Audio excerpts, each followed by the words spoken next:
Hello there, friends, and welcome back to more Bravely Default. Last time, we visited the Sage once more, and he confirmed our suspicions about Ringabel's memories that Aerie may not be all she claims to be.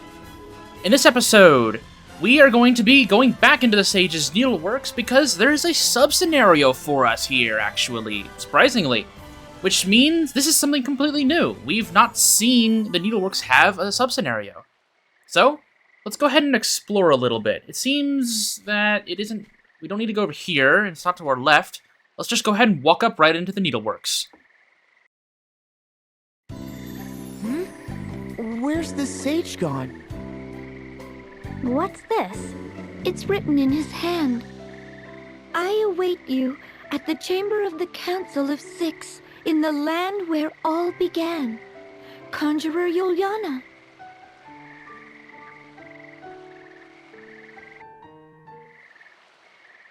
Wow, the Sage actually being quick to the point. Well, we know exactly where we need to go. The land where it all began. The Orthodoxy originated back in the land of Eternia, and that's also where the Council of Six is. So, I think we know our destination.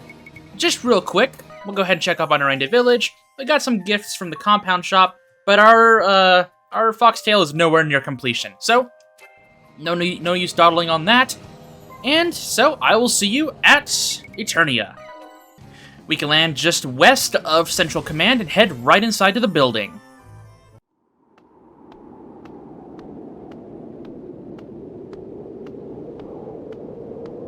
You showed skill making it to our... Now, obviously, because we are entering Central Command, For you. Victor and Victoria have to come and say hi. Though, just to go ahead and spoil you, she does have one of her fits, and they flee. So, I'm not going to bore you with any of the details. That's how that goes down. And it's also pretty weird that no matter which entry you go in from on Central Command, you do have to witness that cutscene, and you do enter from the front door. It's a little strange, doesn't really work that way. Wish that you could kind of just sneak past them, but that's not how it works, unfortunately.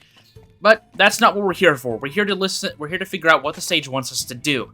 And we need to go to the Council of Six's chamber. So we're going to ignore Victor and Victoria for right now and head that way. I will see you at the first note of business here, though, actually, because there is something important here in Central Command other than the Council of Six chambers. And that, my dear friend, is another blue chest right here in floor 48 with the Chaos Blade, just right outside Idia's bedroom. Let's see here. Tiz is probably the one that has the best... Oh no, Ringabel does. Let's check it out. Ooh, that looks cool. Let's just show that off real quick. That's a really cool sword. One of my favorite sword designs in the game, for sure. Let's give him back his rod, though. Wonder Rod, there we go. But the Chaos Blade has a 25% chance to confuse the attack target. And it's a very powerful weapon. Well, definitely one of the strongest swords, if not the strongest sword we have access to. Obviously, weapons like the Knight Emperor and whatnot from the Narende Village are much stronger, but if you aren't using Narende Village, the Chaos Blade is a nice addition to your team. Anyway, I will see you at the Council of Six chambers. Alright, we're here at the top of Central Command, and let's just go ahead and head inside, though I would recommend that you are fully healed. If that spoils anything, I'm sorry.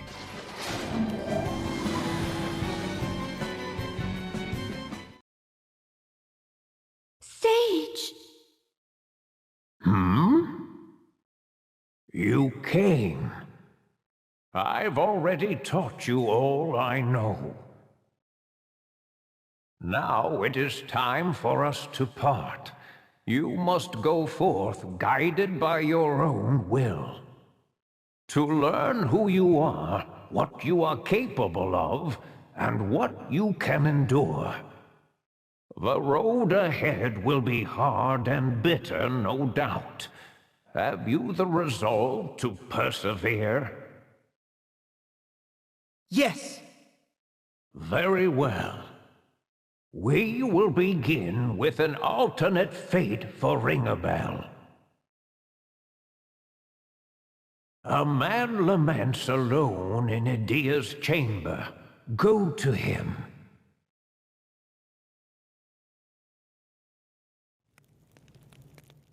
So it looks like Sage has a test planned for us to test our resolve. An alternate fate for Ring-a-Bell. The only idea that comes to mind is Alternus Dim. Anyway, I will see you at Adia's chambers. Alright, here we are. Let's head inside.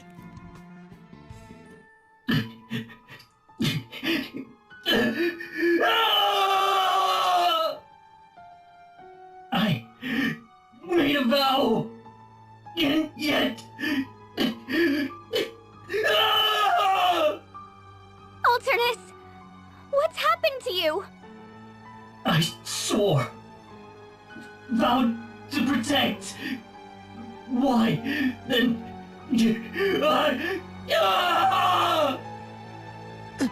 Are you alright? Am I... alright? Yes. At least... now... I am. None of it matters now. Whatever happens, let my body be rent in two, and the world come to an end. I care not. But why? Tell me! Tell me! Why? Why did you have to die? Answer me! Idia!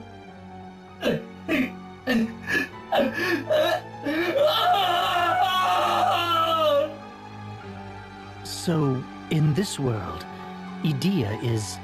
Alternus. Whatever may happen, I care.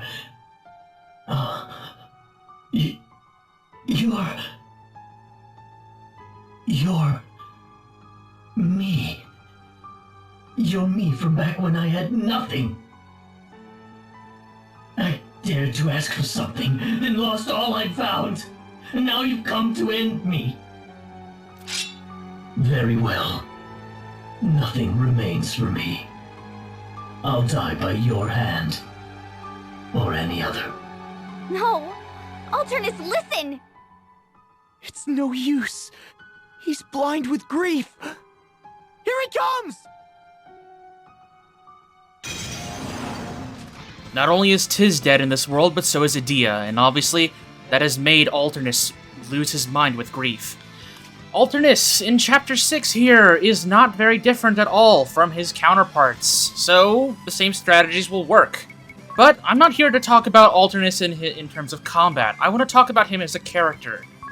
Alternus is easily one of my favorite, if not my favorite characters in this game.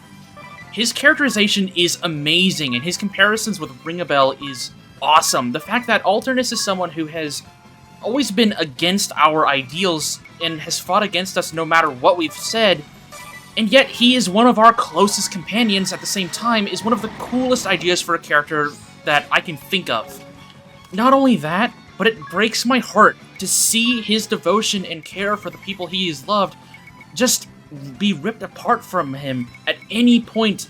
It's so despairing. It's such a terrible thing to watch him go through. And it hurts every single time I play through this game to watch him suffer, especially here in this moment.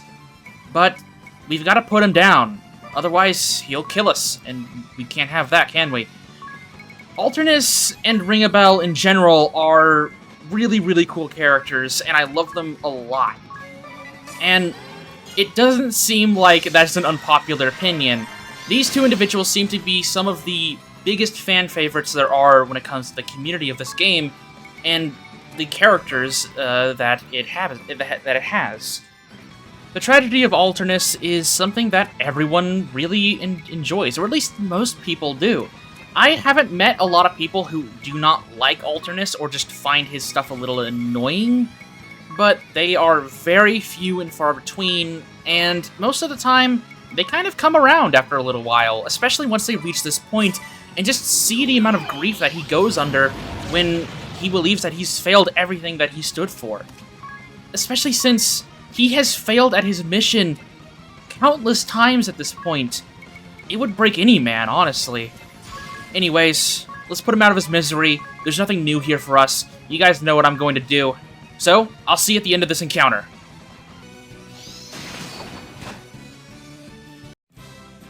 And there we go. Alderness has fallen. Max JP, and a Dark Shield, of course. The putrid reek of decay, muddy waters, hunger, scorn. My earliest recollection always starts there. Abandoned by my mother at a tender age, I've always been alone, for as long as I can remember, always dancing on the razor's edge between life and death, and always have I hated my mother, my circumstance, the world, myself. At a young age, I gained the powers of darkness, and hatred was my sustenance. Then one day, my sword of hate and rage was turned aside by one who wielded a kind and just blade. The Templar saved me. He gave me a righteous rebuke, a kind family. I vowed to serve him and no other.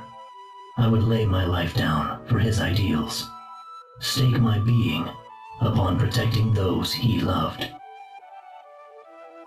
And yet, I failed. Alderness. I've no more need for this. This power couldn't even protect Edea. Are you so sure? Without darkness, you'll... It's too late, all of it. I can't return to the forces, to the council. It matters not. Take it. Take it and go in my stead. Do this for me.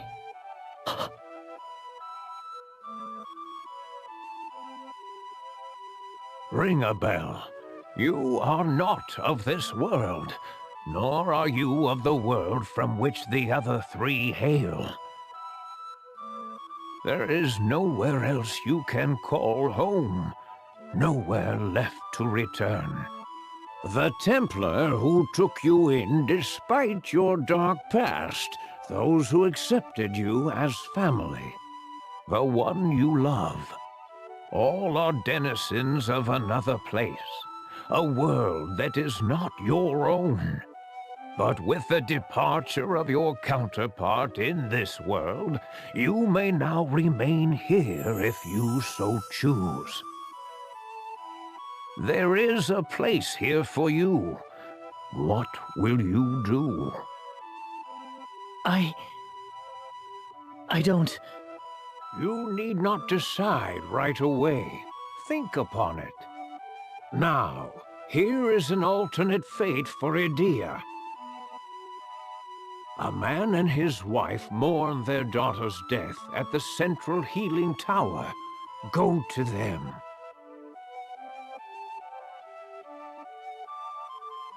A world that is ideal for Ring-a-Bell. An interesting prospect to be true, I'll be honest. But what is the sage actually planning? I guess the only way for us to know is to go to the healing tower. I'm going to go ahead and fully heal up, just in case there is another grief-stricken attack on our lives. And I will see you in Eternia. We are now here in Eternia. We have a party chat for us, without a cherry on top. Special parfait! Special parfait! Eternian special parfait! It starts with a honey pancake, double rolled, thick and fluffy. Idiot, listen. Then 5 irresistible scoops of ice cream on top. Vanilla, green tea, mint, strawberry cheesecake, and chocolate. Idiot, sorry to interrupt your food fantasy, but didn't you just say your diet was going so well? You're on your own, master. You are your own master. Only you have control of yourself. Weren't you going on about boosting your femininity by dieting? Mind your own business, all of you. I know how to control myself. I'll be back on my diet tomorrow. That's what they all say. But they say those who cannot today, cannot forever. That's right. How can you ever succeed with such weak willpower? Weak willpower? I'll have you know it's plenty strong. I'll show you. I'm back on my diet from this moment. That's the spirit, Edea. And I'll start by foregoing the cherry that goes on the top of the parfait. Terribly difficult though it is. Even when moments are so dire, as soon as we return to her home, Edea's high on her spirits once more. I do want to go ahead and talk to Edea's former classmate. Edea, are you home to see your mother? Because you'd better be. And while you're at it, come talk to me too. We need to catch up. I guess the information about her being departed has not reached her classmates' ears. How unfortunate. I guess one thing I will do, just to keep things interesting, I want to go ahead and test out the Chaos Blade. So I'm going to switch Edea over to Dark Knight and give her the same build I gave her whenever I was using Dark Knight earlier. Give her the two-handed ability, and we'll give her the Chaos Blade. I was thinking about it as I was battling our good old friend there, Alternus. Is it stronger than Mutsu no Kami? It's weaker than the Mutsu no Kami. Okay, never mind. Screw you. It doesn't give me exactly what I wanted, so I guess not. I'll keep with the Dark Knight idea, though. Alright. Let's go ahead and talk to the grieving parents.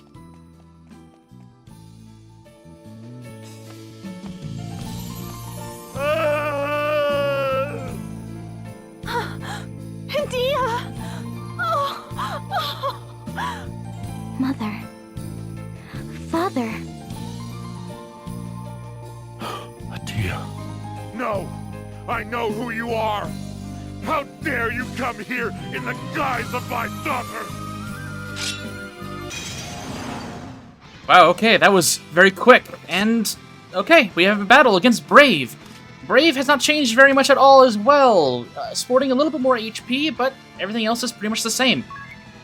Okay, we didn't even get time to think.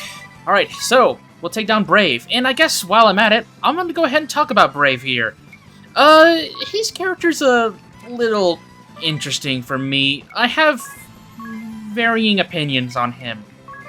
I like him after we have entered what I call the loop segment of the game, which is what we're in right now, where we are going to we're constantly going to different worlds.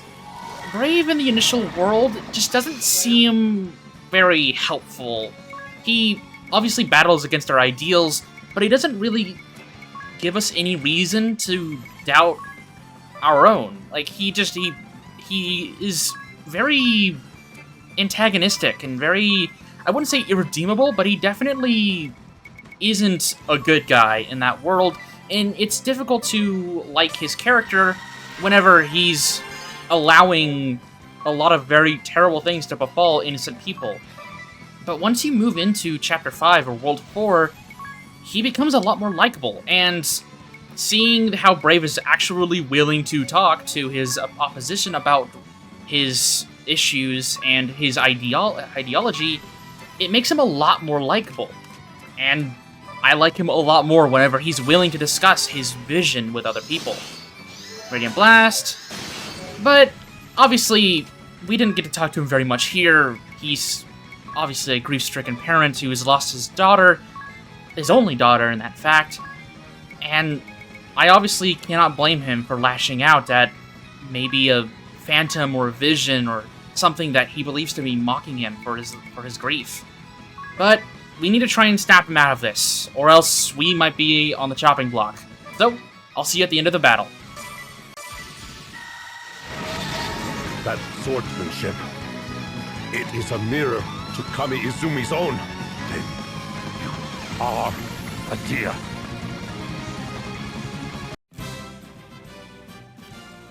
Looks like we talked reason into him with our own swordsmanship. Good to know. Hopefully, we can sit down and have a chat now. And he dropped an Issei no Kami and Excalibur. I have a few queries about that, but first things first, let's calm him down.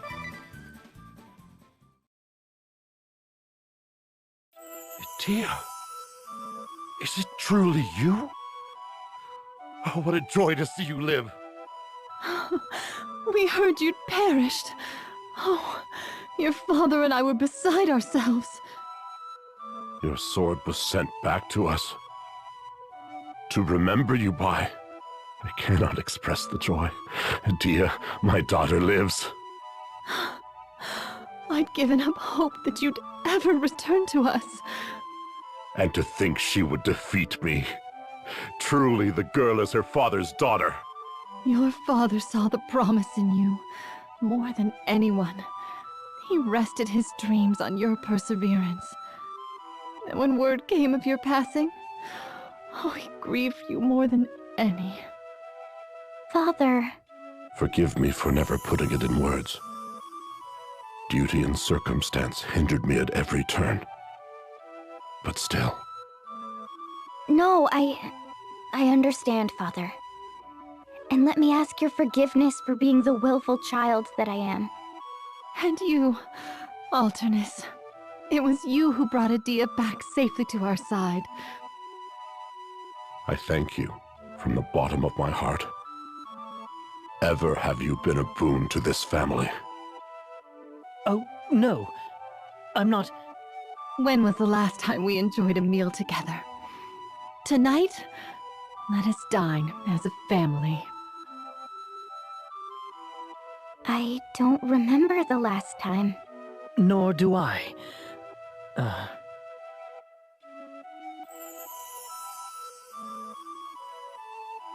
Edea's counterpart in this world perished in Kaldisla. Edea, ring a bell. You too may remain here in this world. These roles are yours to take should you so choose. A life of peace awaits, a family. And for a once grieving mother and father, a life of comfort free from loss. What will you choose, Edea? I've... You needn't be hasty. Think upon it. Now, for you, Agnes. In a remote village west of Florum lives a maiden in fear of her appointed task and the enemy on her heels. Go to her.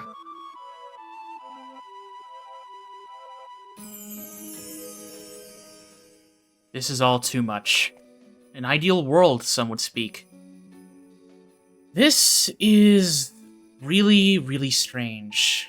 But I find it really important to note that this is one of the more interesting things about the multiple worlds that we find ourselves in. This world is basically an ideal world for these two. Ringabel, who can live his life as Alternus in a world where he has a loving family, and Edea can live in a world where where she hasn't been deemed a traitor, and her parents have a loving relationship with everyone in the family. It's a tough argument not to understand, and wanting to be in this world and be in a world where everyone loves each other and you can live in your happiest. But I do want to make note, real quick, that Isinokami was delivered back to Brave after Edea perished in Kaldisla. We now have 3 Isinokamis in our possession. The first one was from World 5, the initial Isinokami that our Edea began with. Then we have one from Brave that we just obtained. The second one that we obtained was from Ominous Crow, back in World 4, where he had a very interesting reaction to seeing us. The general theory is that both in World 4, which was our previous world, and even potentially even this one, Edea, Tiz, and Agnes, or at least Edea, perished at the hands of Ominous Crow. And when we first see him in the events of World 4, he had just recently slain us. And that is why he freaks out, because he believes that we are ghosts haunting him. It isn't a confirmed theory, but it is supported by a lot of evidence. Which means that in the previous world, all of our heroes except for Ringabel, who's obviously Alternus at the time, were dead from the very, very beginning. They never even made it out of Kaldisla. And in this world, at least Idia and Tiz didn't make it out. We don't know about Agnes's fate. But with the Sage's information here, we may very quickly figure it out. As next time on Bravely Default, we'll be heading to Florum and the Florsheim area because we know exactly who the Sage is alluding to. So, with all that said, I'll see you soon.